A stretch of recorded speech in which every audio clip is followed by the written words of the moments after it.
I don't know how to pronounce that.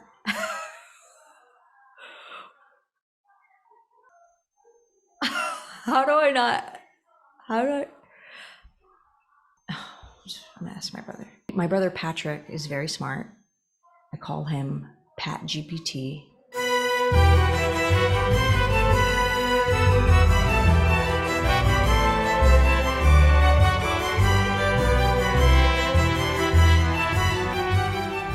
This is a Christian historical romance category in Amazon. I'm going to read the first few pages of each of three of the top selling Amazon bestsellers in Christian historical romance. So the top seller is Elizabeth Bennet's Inheritance. Elizabeth Bennet's Inheritance, a Pride and Prejudice variation Christian Regency romance by Laraba Kendig. This is the #1 bestseller right now. That's amazing. It was published. Oh, it was published today. That is amazing. Congratulations on such an amazing, wow. 462 in the Kindle store, #1 in Christian historical romance, #1 in adaptations and pastiche fiction, which I have no idea what that is, and #1 in historical Christian romance fiction. Oh, I didn't know. Those seem to be kind of like the same category, but they're still different. But hey, that's amazing. Wow, congratulations. Okay, so let us read a sample. Chapter 1, Longbourn, 6th February, 1812. The view out of the drawing room windows was not a cheerful one. The grasses lay dead and brown on gray dust, the trees bare and leafless and occasionally shivering in a chill wind. Twiggy bushes and shrubs hunkered low to the ground beneath a dismal, cloudy sky. In contrast, indoors was delightfully pleasant. A generous fire warmed the room where Mrs. Bennet reclined gracefully across the sofa as she dozed. Lydia and Kitty had both claimed chairs near the fire, each happily reading a novel from the lending library in Meryton, occasionally giggling or sighing, depending on where they were in their respective plots. Elizabeth sat near the window, a basket of sewing forgotten at her feet. Her attention was alternately on the dark, skeletal trees stark against the pale sky outside, and her sisters as they whispered together about their books. Her mother gave a faint snore, and Elizabeth glanced over, noting with vague sympathy that Mrs. Bennet's famed nerves must have kept her awake again the previous night. A tap at the door drew her attention, and she looked over as their butler entered with a silver tray expertly balanced on his hand.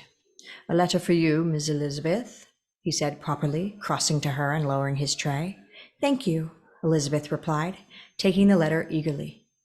It was, she observed, from her Aunt Madeline Gardiner, who lived in London with her husband and 4 children. At the moment, Elizabeth's elder sister, Jane, was staying with the Gardiners, and Elizabeth was eager to hear further word of her beloved sister, who had suffered a heartbreak the previous autumn. She broke the wax seal, spread open the pages, and turned a little in order to avail herself of the light coming through the window. 3rd February, 1812. Dear Lizzie, I do not know how long I will have before the children want me, so I will write immediately of Jane, as I know you are concerned about her. You are quite correct to believe that she suffers periods of despondency over the desertion of Mr. Bingley. I do feel quite badly for her. She has such a tender heart. I was here, of course, when the young man's sister came to visit. Based on Miss Bingley's behavior, I would say that Jane is well served at being separated from her former beau. What an intolerable woman! She was rude to my maids, and haughty and discourteous to me and Jane. I understand that Mr. Bingley is substantially different from his sister, and I suppose I can believe it. Siblings do vary so much, do they not? Now, having briefly discussed Jane's difficulties in romance, may I ask a gentle question about Mr. George Wickham? Certainly a most handsome and charming man, but given his lack of fortune, well, Lizzie, I hope that you are not encouraging him too much. He cannot support you or any children, and it would be most unwise to form a strong attachment to the young... Oh, I was just interrupted, and I have shocking news. Well, I am surprised, though perhaps I ought not be. But I am babbling, and in a letter which is quite absurd. Dear Lizzie, I just received word that Annabel Simpson is dead. I know you will grieve as I do. Such a fine old lady who, I am confident, derived great delight from your extensive correspondence in the last years. Do you remember how you used to write very seriously of the kittens in the stable and your antics in climbing oak trees? I visited her only 2 weeks ago, and she seemed cheerful enough, though frail. Her heart had been giving her trouble, it seemed, but I never imagined. She lived a good long life. She was almost 70 years of age. I'm pleased to know that she's with our Lord, but I will miss her wry wit. The children do want me now. With much love, Madeline Gardiner. All right, I'm going to pause there. Very interesting, very well written, clean, great intro, very interesting. I am not hugely familiar with Pride and Prejudice. I've read it, I've seen the movie, but I'm not sure. I can't tell if this is before the story or after. I can't really tell. I'm sure fans would know. It seems like it's a fan fiction, and it's number 1. That is amazing. Okay, let's see what's number 2. God's Plan for the Unexpected Bride, a Christian historical romance book by Olivia Haywood. And let's see what the rankings are. Ooh, nice pictures, very cool. His teenage brother places a mail order bride ad, and now Ray is bound to her forever. I've never read a mail order bride novel. I've heard of them. I've just never, I don't understand it. I'm sure if I read one, I'd be like, that was so cool. I haven't read any. So I'm going to read the beginning of this one. It's number 1 in religious historical fiction. It's number 2 in Christian historical romance, and number 2 in historical Christian romance fiction. So cool, smart, putting those in the same category, because whatever the one ranking is, the other one will be too. Very nice. Okay, let's read a sample. Prologue, 1880, St. Louis, Missouri. She felt herself running, yet stood motionless in the church pews. She felt her past shatter beneath her feet, yet the room remained silent. To go forward seemed impossible. To stay still was unbearable, leaving behind the only option, to bow her head in prayer. 2 days ago, life was nothing but a comfort. She lived in a candy-coated world, a dream world, a world of light. As the heir to her father's rail fortune, she'd grown up with everything she could want. Brocaded gowns edged with lace, glittering diamonds from India, ostrich feathered hats, and an army of servants at her disposal. But above all those treasures, she had her parents. Her mother had died when she was small, but the love of her father had carried through to adulthood and helped her grow into the God-honoring woman she was today. To her father's love, she credited her charity, her compassion, and above all, her faith. Her mind went flying back to Sunday, the last day she had seen her father alive. Light crept its way into the room, silent, ready to pounce at the slightest disturbance. The edges of her gray and white dress rested in neat rumples around her feet, kissing the wooden floorboards underfoot. Miss Joseph, this is all in italic, so I'm assuming this is like a flashback. Miss Josephine, her handmaid Frances asked, is your hair to your liking? Josephine looked up, running a hand over the pins holding her hair in place. She smiled, lowering her head in a nod. It was a Sunday, the only day of the week she and her father spent time in each other's company. So when she made her way downstairs and looked to find her father missing from the table, she turned to Frances, a short woman with kind eyes. Please fetch Mr. Carlyle from his bedroom, Frances. Tell him I'm waiting for him at breakfast. Frances nodded, dismissing herself from the room. Plates of food and arrangements of flowers filled the table until the tablecloth was no longer visible. The household's cook was known for her impeccable skill and eye for detail, causing Josephine to grow impatient when Frances returned without her father. Seeing the frustration in her lady's eyes, Frances took a step forward before hesitating. Maybe my lord is in the study. Shall I go fetch? No need, Frances, Josephine started. I will fetch him myself. She stood up, holding her gloves in one hand as she walked out of the dining room. Josephine couldn't help but feel guilty as she stepped onto the new carpet in the hallway, wondering how much her father had spent on it, when it only seemed to pull her closer and closer to the ground. After all the years growing up in privilege, she tortured herself with feelings that she did not deserve what God had blessed her with. She hadn't done anything remarkable with her life thus far. Many people grew up with far less than she had, yet they seemed as though they deserved it more than most. These were the thoughts swimming through her mind as she made her way down the passage toward her father's study door. "Father," she called, rapping her fist gently against the door. When there was no reply, she placed a hesitant hand on the doorknob, allowing herself into the room. Meeting the eye of her mother's portrait hanging above the desk, she smiled, expecting to be greeted by the face of her father sitting directly underneath it. Except the room appeared to be empty, the only inhabitant being her father's Great Dane brooding in the corner. The room was large, overlooking the grounds outside, which were accentuated by the bay windows on the eastern wall. Her voice faltered. She wasn't sure, so she took another step around the big mahogany desk. "Francis!" she screamed. "Francis!" Steadying herself against the wall, she forced her eyes from the vision of her father, who lay face down on the Victorian carpet. He looked quite comedic had it not been for the reality at hand. Her heart rate was racing. She saw memories of birthdays, Christmases passing by her as if they had just occurred, hands shaking. She turned towards the door. Frances ran into the room, freezing when Josephine faced her with a tear-stained face. "Miss Josephine," she breathed. "He's dead," she choked, forcing herself to take a deep breath before collapsing in tears. "Josephine," a voice called. A hand snapped its finger in front of her. She turned her eyes toward the face of its owner, but found no solace in its too bright smile. So it switched from italics to, so we're back in the present moment. "Josephine," her fiancé repeated, taking her hand in his. "You have to say goodbye to the mourners." She looked up to see the people streaming out of the church, but she couldn't bring herself to care. She closed her eyes, searching for peace that she didn't know if she'd ever find again. I'm gonna stop there. All right, let's see what number 3 is.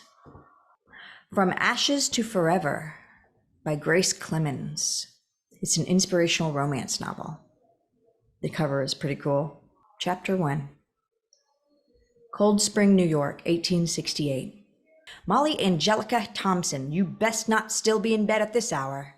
A scolding voice intruded the floral images floating through Molly's dreams.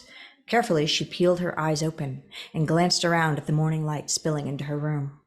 The loud stomping vibrated through her room and grew louder as she propped herself up on her elbows to take in her room. Panic jolted through her. Throwing the covers off her, Molly jumped out of bed and scrambled to clear the mess of fabric she had left scattered on the floor. It had been a long night for her, toiling over her latest fashion choice. It was a dress she had a dream about the other night, and she was desperate to bring it into her reality. The steps grew closer as she scrambled around the room, tossing the bits of fabric into neat little piles. Molly gasped as the bedroom door flew open. Her mother, slim and elegant in her navy blue dress, arched a suspicious eyebrow as she took in the messy room. "What on earth have you been doing up here?" her mother scolded as she stormed into the room. "This place looks like a seamstress shop. Have some respect and dignity." "Sorry, Mother." Molly's eyes darted to the ground as she clutched the fabric in her hands. Daring to steal a peek at her mother, Molly's grip around the fabric tightened. Swallowing hard, she found her mother's stern expression wavering as she moved to the dress draped over the back of the chair. "Is this a new one?" her mother asked. Molly bobbed her head and took a step closer. "It is." Molly held her breath, waiting for her mother's ire to return. But she noticed the way her mother's thin lips tugged at the corners, suppressing a smile. "You've outdone yourself once again." Her mother beamed. All the anxiety building up in Molly's chest released, and she rolled her shoulders back as pride consumed her. "But your room is a frightful mess. Whatever am I going to do with you? And you're not even dressed for the day. Don't you have any sense of time?" It was a late night getting that done. Molly's voice was barely a whisper, but her chest tightened as she looked at the way her mother adored her newest creation. "Priorities," her mother said with a curt expression. "Now, get dressed and let's start the day. You've got 20 minutes before Mr. Parker will be here." Molly dropped her shoulders. "That's today? Do I really need piano lessons? I'm not very good at it." "All the more reason why you need them," her mother said curtly. "And I don't want to hear another word about it. I'll not have my only daughter unskilled." "I have skills," Molly said, glancing at the dress. Creating and designing dresses filled Molly with a sense of pride. She loved the way the fabric sashayed between her fingers as she put it into the sewing machine. She adored the low hum of the needle as it punctured through the fabric, stitching up the pieces like a jigsaw puzzle. I'm going to stop right there. All right, number 5.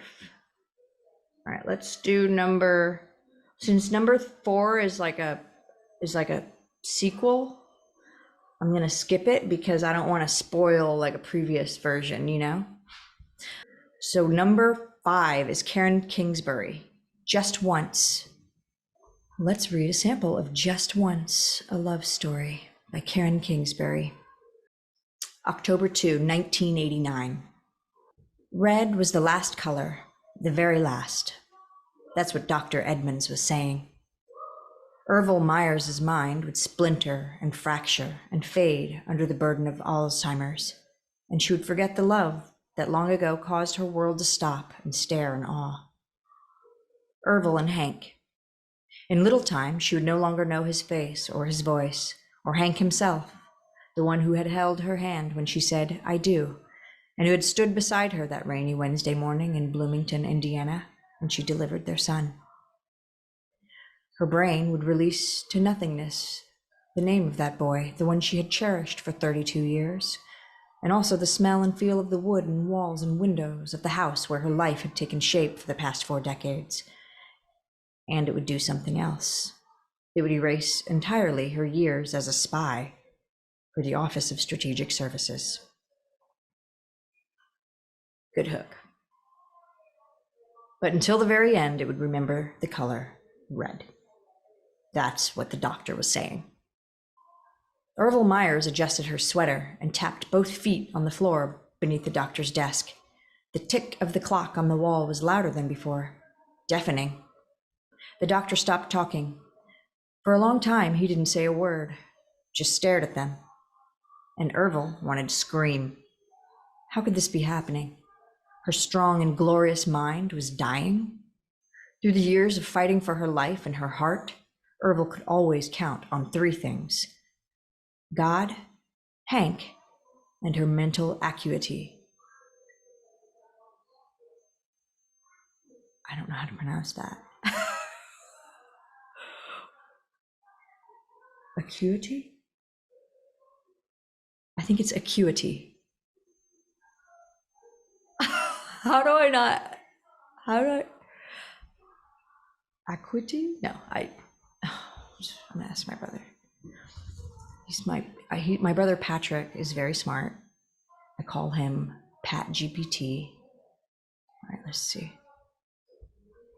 How do you pronounce?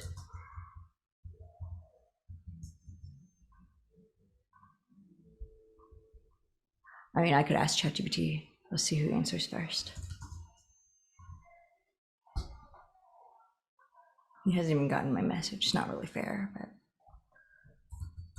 how do you acuity? That doesn't help. The first syllable sounds like All right, about, okay. Acuity. The third syllable is pronounced like itty. Acuity. Oh, look, Patrick answered too. Pat GPT, love it. Acuity.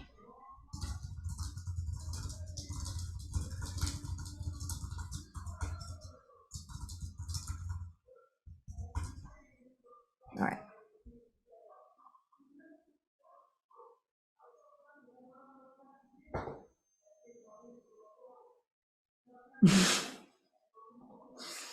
Acuity. All right.